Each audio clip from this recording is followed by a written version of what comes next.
HOA Karen kept driving through my ranch gate, so I set a trap they never saw coming. Living on a quiet ranch was supposed to be peaceful. Wide open pastures, a strong wooden gate at the end of the dirt road, and the sense of freedom that came with owning land away from the noise of the city. For years, life stayed simple and calm until the HOA next door decided they wanted to control things that weren't theirs. The property line was crystal clear. My ranch wasn't part of their HOA, and it never would be. Yet that didn't stop one woman, the self-appointed queen of their community, from forcing her rules onto everyone around her. Her name was Karen, and Karen had a bad habit of ignoring boundaries, both personal and physical. It started small. I noticed tire tracks cutting across the entrance to my ranch road. At first, I assumed maybe it was a delivery truck or a lost visitor. But soon, the tracks deepened, growing into ruts that chewed up the dirt road I maintained myself. Then I saw it with my own eyes, Karen's shiny SUV, weaving right through my ranch gate as if it were her private shortcut. The gate wasn't just decoration. It was there for a reason. I built it to keep my horses safe, to stop cattle from wandering too close to the road, and to mark the fact that this was private property. But Karen, she didn't care. She'd swing it open, sometimes leave it half shut, and drive through without a second thought. I confronted her once. Calm, polite, trying to reason. She brushed me off with a smug smile, saying she had every right to use the road because it was faster than driving around. Faster for her, maybe, but dangerous for my animals and destructive to my land. That's when I knew this wasn't a one-time problem. Karen was making my gate her personal driveway. Weeks passed, and the problem grew worse. Every morning, I'd see her SUV barreling through, gravel spitting behind her tires. At night, headlights cut across my property as she ignored the clear, private road. And trespassing signs posted on the gate.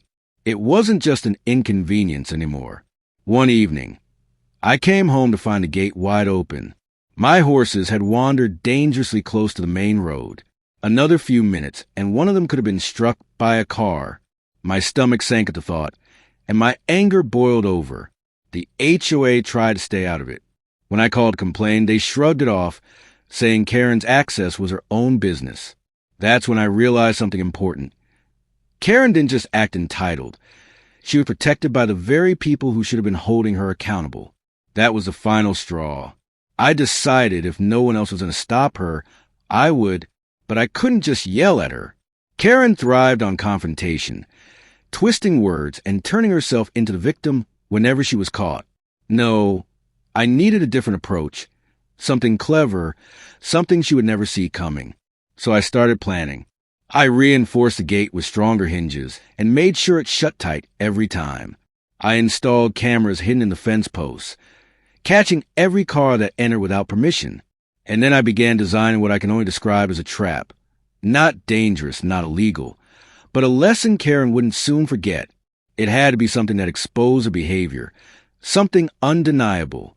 Because Karen's favorite game was lying, telling the neighbors I was exaggerating, insisting she was allowed to use my land. With proof, her excuses wouldn't matter. Late at night, I sketched out the details. It wasn't about revenge. It was about protecting my home, my animals, and my peace of mind. But deep down, I'll admit, there was a part of me that wanted Karen to feel the frustration she had caused me for months. By the time the plan was ready, I almost felt a sense of calm, like a storm had been brewing, and I finally had a way to control it. The cameras were set.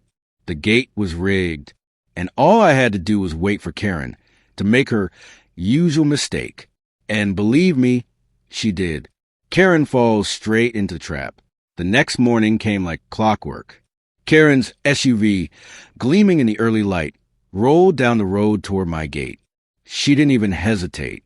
She yanked the gate open, tossed it carelessly behind her, and sped through as if she owned the land. Only this time, things didn't go the way she expected. The trap I'd set wasn't flashy or destructive. It was simple, but effective. The gate now had a reinforced latch with a hidden spring mechanism. When Karen swung it open and drove through, the latch automatically snapped back into place. To her, it probably seemed like nothing had changed. But what she didn't realize was at this time, cameras had captured everything. The exact moment she trespassed, the way she treated my property, and the fact that she left the gate unsecured again. And then came the surprise. I had set up a false barrier just past the gate, an old ranch panel with a large sign reading, "Smile, you're on camera. Trespass recorded." Karen slammed her brakes so hard the SUV skidded in the dirt. For the first time, I saw hesitation in her movements. She looked around, confused, maybe even a little nervous. Then, like always, she shook it off and floored the gas, swerving around the panel to continue her shortcut. But the cameras had done their job. That evening, I reviewed the footage. There was crystal clear. Karen trespassing on private property, ignoring warning signs, and recklessly endangering my animals. She couldn't twist this.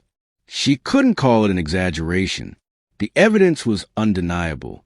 The next step was putting pressure where it hurt. Karen's pride was her weak point. She loved being the one in control, the one everyone else had to bow to.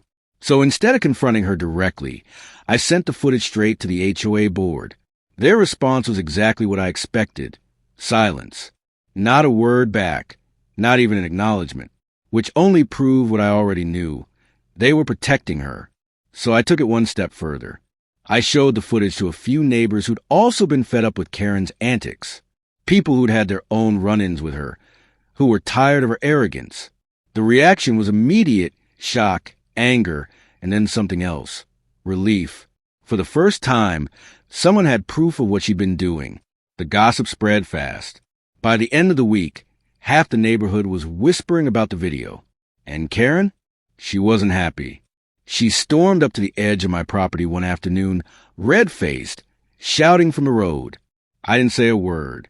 I just pointed the camera mounted above the gate. She froze, realizing every second of her tantrum was being recorded. Then she did something I'll never forget. She tried to backpedal. She started waving her hands, pretending it was all some kind of misunderstanding. But I didn't take the bait. The evidence was there, and she knew it. Still, Karen wasn't the type to admit defeat easily. If anything, the pressure only made her more determined to win.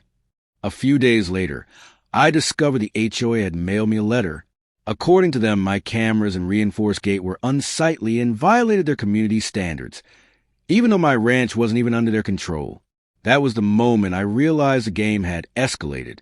Karen wasn't just trespassing anymore. She was using the HOA as a weapon, trying to force me into submission by pretending their rules applied to me. But she had made a mistake, because what she didn't know was that I kept every single letter, every piece of footage, and every shred of evidence since the day this all began. And I was ready to fight back, not just with words, but with the law on my side. Karen thought she could keep pushing me, keep driving through my land as if it was hers. But now I had leverage, and I was about to use it in a way she never saw coming. The trap had worked, but this wasn't the end. It was only the beginning of a battle that was about to turn the entire HOA upside down. By now, the tension between me and Karen had reached its peak. She still used my gate, still insisted she had a right to drive through, but now the difference was clear. Every time she touched that gate, she was being recorded.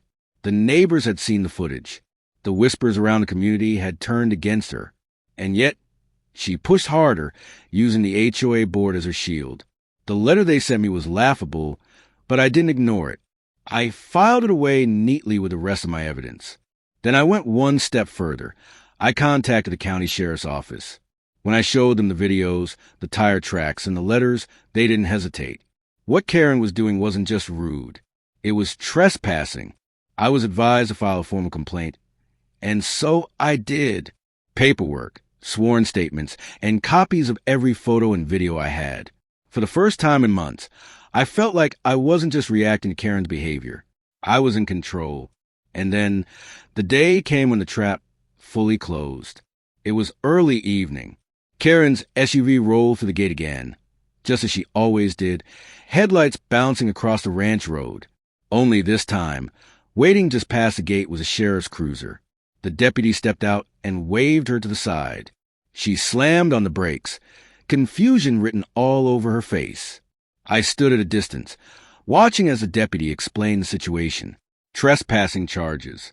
recorded evidence, multiple complaints. Karen's expression shifted from arrogance to panic, then to the one thing I'd never seen before, silence. For once, she had no comeback, no excuse, no smug smile. The deputy escorted her SUV back to the gate and gave her a clear warning. Set foot or wheel on my property again, and she'd be facing more than just a ticket. The HOA board tried to step in, of course. They sent more letters, claimed I was harassing a resident, even threatened me with fines. But when I reminded them that my ranch wasn't under their jurisdiction and that their little campaign could easily be considered harassment itself, they backed down. Slowly, grudgingly, but completely. And Karen? She never drove through my gate again. But the story didn't end there. The neighbors who had once whispered now spoke openly. Stories came out about how Karen had bullied others, how she'd bent HOA rules for her own benefit, how she'd used intimidation to get her way. One by one, people stopped siding with her. She wasn't the queen of the neighborhood anymore. She was a problem everyone wanted gone. Within a few months, the HOA elections rolled around. Karen, who had once strutted around like she owned the board, lost her position entirely. She tried to fight it, of course, but without her shortcut, without her control over me, and without the neighbor support, she had nothing left to stand on. As for me, the ranch finally returned to what was always meant to be, peaceful. The gate stayed shut, my animals stayed safe, and the road, once scarred by tire tracks, healed back into smooth dirt. Every time I looked at that gate, I remembered the months of frustration, the endless fights, and the trap that finally brought it all to an end. It wasn't about revenge. Not really. It was about proving a point that no one, not even someone like Karen, had the right to bulldoze over another person's boundaries. Property lines exist for a reason. Respect matters. And if someone refuses to learn that lesson on their own, sometimes you have to teach in a way they'll never forget. The best part? I didn't have to raise my voice, didn't have to argue, didn't even have to fight dirty. I just set the trap, let her walk into it, and allowed the truth to do the rest. And in the end, Karen was left with exactly what she had given me for so long. Nothing but frustration, embarrassment, and a locked gate that she could never open again.